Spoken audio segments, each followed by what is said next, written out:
leave him.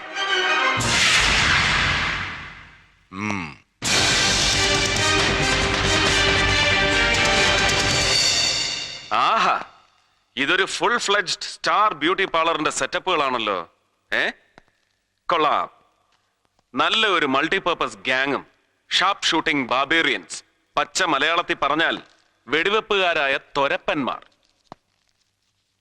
Thahir Sahib അരിയിട്ട് വാഴിച്ച പുതിയ police superintendent Muhammad സർക്കാർ ആള് ഭയങ്കരനാണെന്ന് ഈ തൊരപ്പന്മാരായിരിക്കും സാറിനെ അറിയിച്ചത്, അല്ലയോ? അവരത് പറയും. ആ കാലിബർ ശരിക്കും മനസ്സിലാക്കിയത് കൊണ്ടാണല്ലോ പറ്റിയ ആയുധം തന്നെ കൈ കൊടുത്തിരിക്കുന്നത്, ക്ഷൗരക്കത്തി. ഓ ഗോഡ്, ഇറ്റ്സ് ബ്ലീഡിംഗ്. ലോഷൻ കൊടുക്ക്, ലോഷൻ കൊടുക്ക്. എടോ, ആ ആഫ്റ്റർ ഷേവ് എടുത്ത് പുരട്ടി കൊടുക്കാൻ. ബാഡ് ഓമൻ. കയ്യിൽ ആയുധമില്ലാത്ത മുഹമ്മദ് സർക്കാരിന്റെ സാന്നിധ്യം പോലും നരേന്ദ്ര ഷെട്ടിക്ക് ബ്ലീഡിംഗ് ഉണ്ടാക്കുന്നു. മിസ്റ്റർ നരേന്ദ്രൻ ഇന്നലെ എന്നെ ഒരുപാട് തെറ്റിദ്ധരിച്ചു എന്ന് തോന്നുന്നു. കുറ്റക്കാരൻ ഞാൻ തന്നെ. ആളും പേരും ഇല്ലാത്ത ഒരു ടെലിഫോൺ മെസ്സേജിന്റെ പേരിൽ സാറിനെ പോലൊരു പാവപ്പെട്ട കുടക്കച്ചവടക്കാരനെ മനഃപൂർവ്വം ഞാൻ ഹേർട്ട് ചെയ്യൊന്നും ആയിരുന്നില്ല. ഒരു അബദ്ധം പറ്റിയതാ. അതിനുള്ള ദൈവശിക്ഷയും കിട്ടി.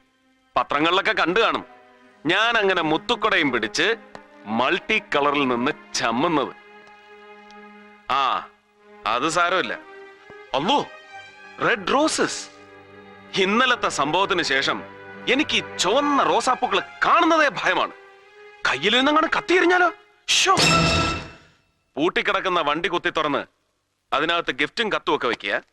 ബെഡ്റൂമിൽ കിടന്നിറങ്ങുന്ന എട്ടും പൊട്ടും തിരിയാത്ത കുഞ്ഞിന്റെ ബെഡിൽ പാവക്കുട്ടി. ടെലിഫോണിന് സുഗന്ധം പകരാൻ ബൊക്കെ. പെർഫെക്റ്റ് ടൈമിങ്ങിൽ ഒരു ടെലിഫോണിക് വരട്ട്. ഒരു ടെറിഫൈങ് ഹൊറർ എഫക്റ്റ് ഉണ്ടാക്കി എതിരാളിയെ പേടിപ്പിക്കൽ. അല്ല, സാർ എന്താണ് ഉദ്ദേശിക്കുന്നതെന്ന് മനസ്സിലായേ ഇല്ല. പക്ഷെ ഒന്ന് അങ്ങോട്ട് മനസ്സിലാക്കി തരാനാണ് ഇപ്പൊ വന്നത്. ഈ സർക്കാർ കാക്കിയും തൊപ്പിയും അണിയിച്ച് എന്നെ ഇങ്ങോട്ട് കെട്ടിയെടുത്തത് ഇതുപോലെ സാറിന് ചെയ്തു തരാനല്ല, ഉത്തരവാദിത്തത്തോടെ ചിലതൊക്കെ ചെയ്ത് തീർക്കാനാണ്. അതിന് തടസ്സം നിന്നാൽ ഇനിയും ബ്ലീഡിംഗ് ഉണ്ടാവും.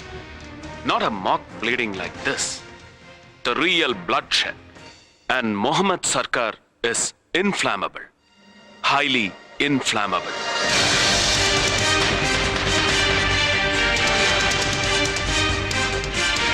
Bloody.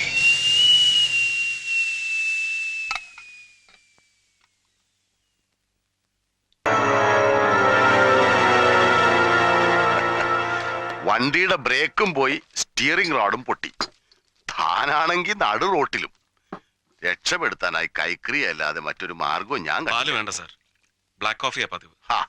ഇരിക്കട്ടടോ. തന്റെ പഞ്ചിങ് വെയിറ്റ് കുറഞ്ഞോന്നൊരു സംശയം. ഇടിക്കൊന്നും പഴയ ബലം പോരാ. അതോ സോപ്പിന്റെ വഴുവഴുപ്പിനെയും ബാക്കിയുണ്ടോ?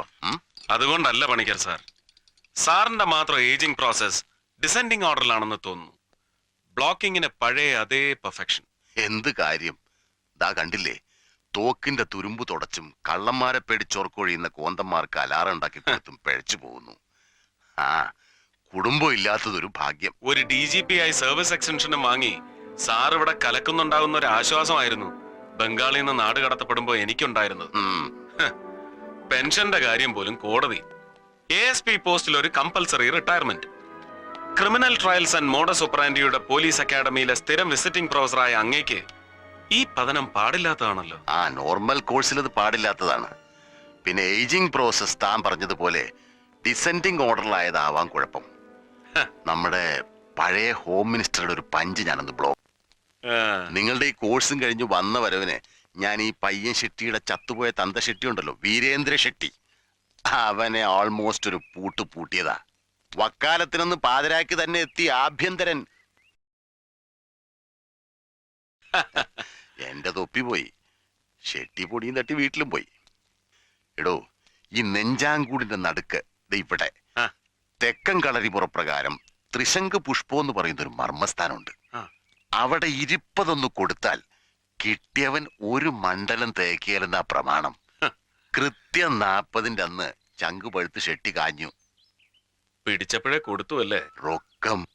പിന്നത്തേക്ക് വെച്ച നടക്കയിലെന്നൊരു ഊഹം ഉണ്ടായിരുന്നു എനിക്കന്നേ. അച്ഛനേക്കാൾ ഒരുപാട് വളർന്ന മകൻ, നരേന്ദ്ര ഷെട്ടി ഏറ്റെടുത്തിരിക്കുന്ന ടാസ്ക് ബിയോണ്ട് യുവർ ലിമിറ്റ്സ് ആണോ എന്ന് ഞാൻ സംശയിക്കുന്നു. അത്രയ്ക്ക് ഉയരെയാണെന്നവൻ വേരും ശിഖരവും ഒക്കെ താഴേക്കും മുകളിലേക്കും ഒക്കെ വളർന്നങ്ങ് കാണാമറയത്തെത്തി. തന്റെ കയ്യിലുള്ള പോലീസ് ഫോഴ്സ് ഒക്കെ വെറും ഉണ്ണാക്കന്മാരാടോ. അവരെ വെച്ചൊരു പുല്ല് നടക്കില്ല. ഒരവനെ വിശ്വസിക്കാൻ കൊള്ളില്ലെന്ന് മനസ്സിലായില്ലേ നല്ലവണ്ണം? ഇല്ല സർ, ഐ ക്യാൻ. എന്റെ ഗുരുനാഥനായ പണിക്കർ സാറ് പോലും ഒരിക്കൽ തോറ്റ കളിയിൽ ഐ വിൽ എന്ന് ഞാൻ പറഞ്ഞാൽ അത് അഹങ്കാരമാണെന്ന് കരുതരുത്. ആഗ്രഹമാണ് സർ, ഒരാഗ്രഹം. ചോറ് തരുന്ന കാക്കയോടുള്ള ആദരം. ചുമ്മാ ഒരു ബെസ്റ്റ് ഓഫ് ലക്കോ കീപ്പിറ്റപ്പോ പറഞ്ഞ് തന്നെ എരിയേറ്റിയാൽ ഞാനും വേറെ പണിക്കന്മാരും തമ്മിൽ എന്താ വ്യത്യാസം? തനിക്ക് പറ്റിയ 2 കൂട്ടുകാരെ തരാം ഞാൻ. പോലീസുകാർ തന്നെ. ആദ്യം അവനെ തന്നെ പൊക്കണം. CI Gregory. കിറുക്കനാണെങ്കിലും ആള് നല്ലൊരു ഷാർപ്പ് ഷൂട്ടറാ. CI Gregory? അങ്ങനെ ഒരാളില്ലല്ലോ. സർവീസിലുണ്ട്, താനറിയില്ല. ഞാൻ അറിയാതെ എന്റെ കീഴിലൊരു സർക്കിൾ ഇൻസ്പെക്ടറോ? നോ. യെസ്, അവന് സ്വന്തമായ അങ്ങനെ ഒരു ഡിപ്പാർട്ട്മെന്റ് ഉണ്ട്. വ്യാജച്ചാരായ റെയ്ഡ് ഡിപ്പാർട്ട്മെന്റ്.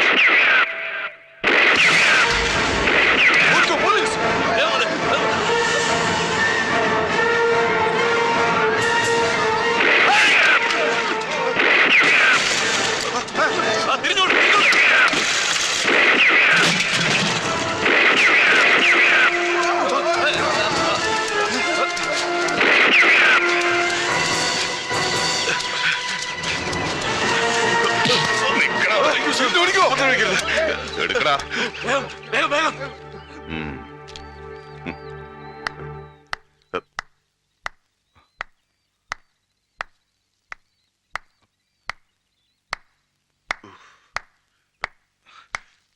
കാശ് ഒന്ന് പറ്റിക്കുന്നോടാ. സ്വന്തം കൺമുമ്പിൽ ഇങ്ങനെ ഒരു അന്യായം നടക്കുമ്പോ സസ്പെൻഷനിലാണെങ്കിലും എന്നെ പോലെ സത്യസന്ധനായ ഒരു പോലീസ് ഓഫീസർക്ക് അയാളുടെ കടമ ചെയ്യാണ്ടിരിക്കാൻ പറ്റുമോ സാർ? Hey never. അതല്ലേ സാറ് ചാർജ് എടുത്തോടെ ധൈര്യമായിട്ട് ഞാൻ ഈ റെയ്ഡിൽ ഇറങ്ങി തിരിച്ചത്. കുഴപ്പം നമ്മുടെ ഡിപ്പാർട്ട്മെന്റ് സാർ. കൈക്കൂലി ചൊളമാതിരി എണ്ണി മേടിച്ചുകൊണ്ട് അഴിച്ചു വിട്ടിരിക്കല്ലേ ഇവന്മാരെല്ലാം. ഓഹോ, പഴയ സൂപ്രണ്ടും കണക്കായിരുന്നു. കൊറേയൊക്കെ ഞാനും കേട്ടിരിക്കുന്നു പുള്ളിയെ കുറിച്ച്. കേട്ടതിനേക്കാളൊക്കെ മഹാപോർണ. ഈ വാറ്റുകാരെയൊക്കെ ഞാൻ ഒതുക്കി ഒരു വഴിക്കാക്കിയത് സാറേ. ആ വിരോധത്തിനല്ലേ ആ വിസ തട്ടിപ്പാനായിട്ട് പൂശി എന്ന് പറഞ്ഞിട്ട് ഇയാൾ എന്നെ സസ്പെൻഡ് ചെയ്ത് കളഞ്ഞു. എന്ന് വെച്ച് ഈ തൊപ്പിയുടെ പവർ കളയാൻ പറ്റും. അതുകൊണ്ട് എല്ലാ പോലീസുകാരെയും കൂട്ട് രാവിലെ വീട്ടിൽ നിന്ന് തോക്ക് എടുത്തോണ്ട് ഞാൻ അങ്ങ് അത് കൊള്ളാം. താൻ ഇങ്ങനെ ദിവസവും രാവിലെ തോക്കും എടുത്തോണ്ട് ഫ്രീ സർവീസിന് ഇറങ്ങിയാൽ വീട്ടു ചെലവിന് എന്ത് ചെയ്യും? അതാ പ്രശ്നം. തൽക്കാലം 1.5 മാസം ഇത് വെച്ച് പിടിച്ചു നിൽക്കാല്ലേ? അല്ല, അത് പിന്നെ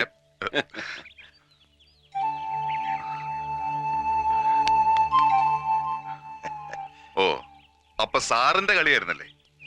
ഇടിവെട്ടി നിൽക്കുന്നതിനെ പാമ്പിനെ വിട്ട് കടിപ്പിക്കുന്ന കാലൻ.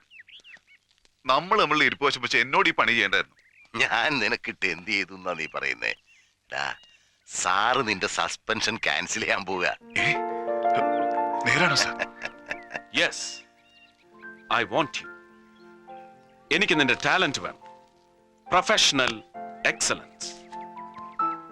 സർ,